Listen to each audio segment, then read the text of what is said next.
दिसतंय का? पुणे जिल्ह्यात प्रसिद्ध असलेल्या जुन्नर तालुक्यातील प्रसिद्ध नाणेघाट या ठिकाणी सोमवार दिनांक 16 रोजी तब्बल 1200 फूट खोल दरीमध्ये एक मृतदेह आढळून आला.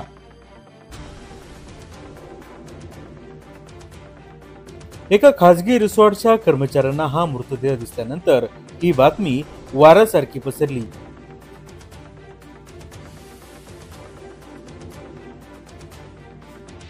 हा मृतदेह पर्यटकाचा की अन्य कुणाचा याची चर्चा सुरू होती. अशातच एक कुजबूज ऐकू आली. ती म्हणजे रविवारपासून नाणेघाट जवळील असलेल्या आजनावळे लवाळी या गावातील एक 27 वर्षीय तरुण नवनाथ रामदास कोकणे हा बेपत्ता असल्याची. पुढे म्हणते ते दिसतंय का? तिकडून दिसतंय का?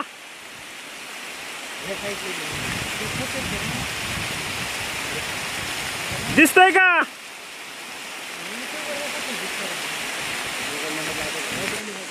हा, एक तर मग तो कोसळला, इकडून कोसळला असता रे. हो, हा मृतदेह हा नवनाथ याचाच असल्याची शंका व्यक्त करण्यात येत होती. परंतु हा मृतदेह तब्बल 1200 फूट खोल दरीमध्ये असल्याने नुसत्या डोळ्यांनी ओळखू येत नव्हता. तो मृतदेह हा एका कड्या शेजारी अडकल्याने आणि तिथूनच पाण्याचा प्रवाह वाहत असल्याने त्या ठिकाणी जाणं धोक्याचं होतं. अशा वेळी जुन्नर पोलीस देखील घटनास्थळी दाखल झाले. जुन्नर टाइमच्या कॅमेऱ्यामध्ये झूम करून पाहिले असता हा मृतदेह नवनाथ कोकणे याचाच असल्याची खात्री पडली.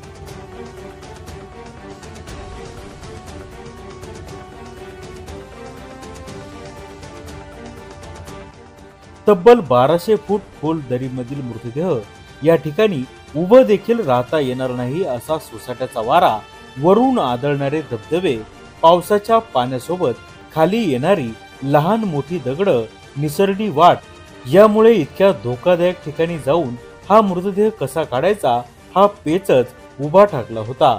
त्यातच पाऊस वाढला तर हा पाण्यासोबत हा मृतदेह देखील दुसऱ्या दरीमध्ये वाहून जाण्याचा धोका होता.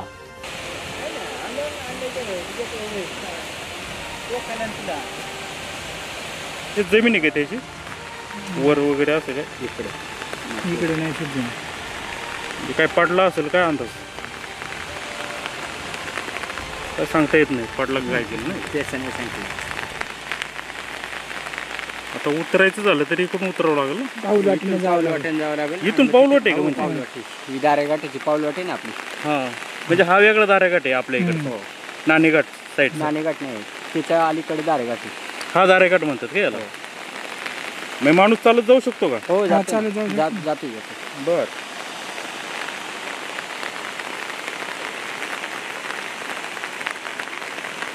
कोणतं गाव आहे हे? नाही, खालचं. हा, आवळेवाडी ही खाली दिसते कॅमेऱ्यात. ती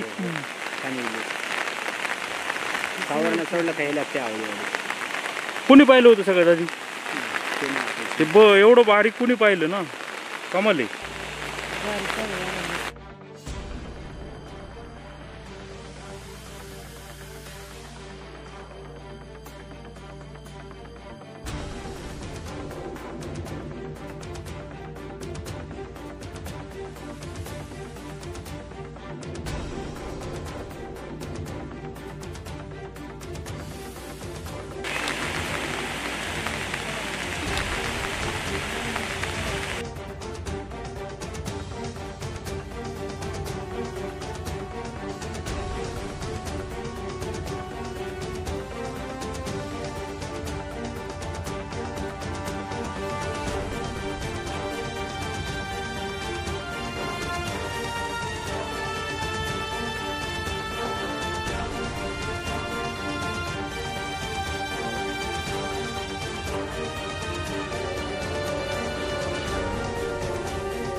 मी तर खाली कसं वाटे का जायला खाली? खाली आहे ना वाटी इकडनं. कुठली ही लोकं उभी असतील बघा. म्हणजे हे लोक इथनं इथनं खाली येता येते का या सोडत?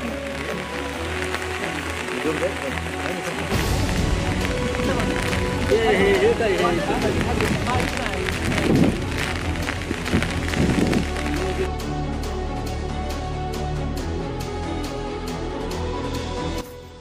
यावेळी जुन्नर पोलिसांनी जुन्नर रेस्क्यू टीमला संपर्क साधला.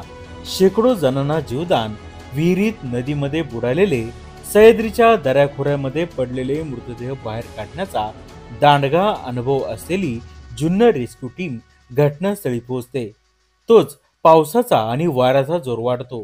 त्यातच धुक्यामुळे समोरचे दिसायला देखील मार्ग नाही आणि थोड्या वेळात अंधार देखील होणार असल्यामुळे अशी सर्व प्रतिकूल परिस्थितीत देखील जुन्नर रेस्क्यू टीमने या दरीमध्ये उतरण्याचा निर्णय घेतला.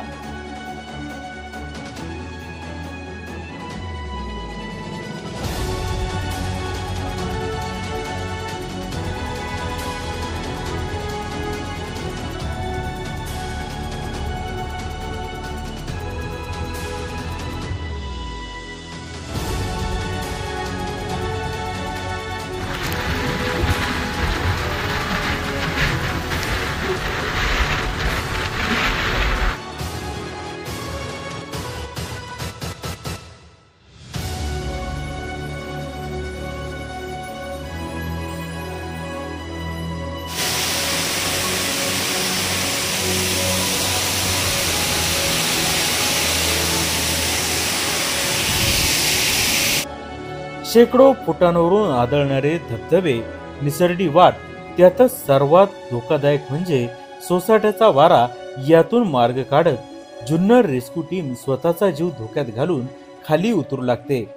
स्वतःच्या जीवाची बाजी लावत एका झाडाला रस्सी बांधत त्या रस्सीच्या साहाय्याने त्या मृतदेहापर्यंत जुन्नर रेस्क्यू टीमला पोहोचण्यात यश मिळते.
या मृतदेहाला बॅगमध्ये बंद करून हा मृतदेह वर आणून एका सुरक्षित ठिकाणी ठेवला जातो.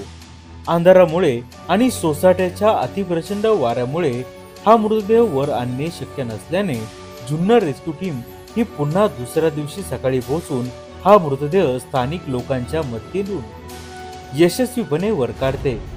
नवनाथ खोकणे याच्या दुर्दैवी मृत्यूमुळे आंजनावळे परिसरामध्ये हळहळ व्यक्त केली जात आहे. नवनाथचा मृत्यू हा कसा झाला याचा तपास जुन्नर पोलीस ठाणे करत आहे. परंतु नवनाथचा मृत्यू हा देखील एक रहस्यच आहे. जुन्नर रेस्क्यू टीमचे राजकुमार चव्हाण, रुपेश जगताप, आदित्य आचार्य, ओम बिडवई, सुजल बिडवई, संकेत बोंबले, संकेत कबाडी, अकबर शेख, संदीप पारदी, कपिल कबाडी, बाळू मेमाने, सदानंद मानकर, दिनेश पापडे, हर्ष जगताप, शुभम सर्जिने, मखदूम सय्यद यांच्या टीमने हा मृतदेह रेस्क्यू केल्याबाबत ग्रामस्थांनी आणि पोलिसांनी देखील जुन्नर रेस्क्यू टीमचे आभार मानले आहेत. जुन्नर टाइम्स, नाणेघाट, जुन्नर.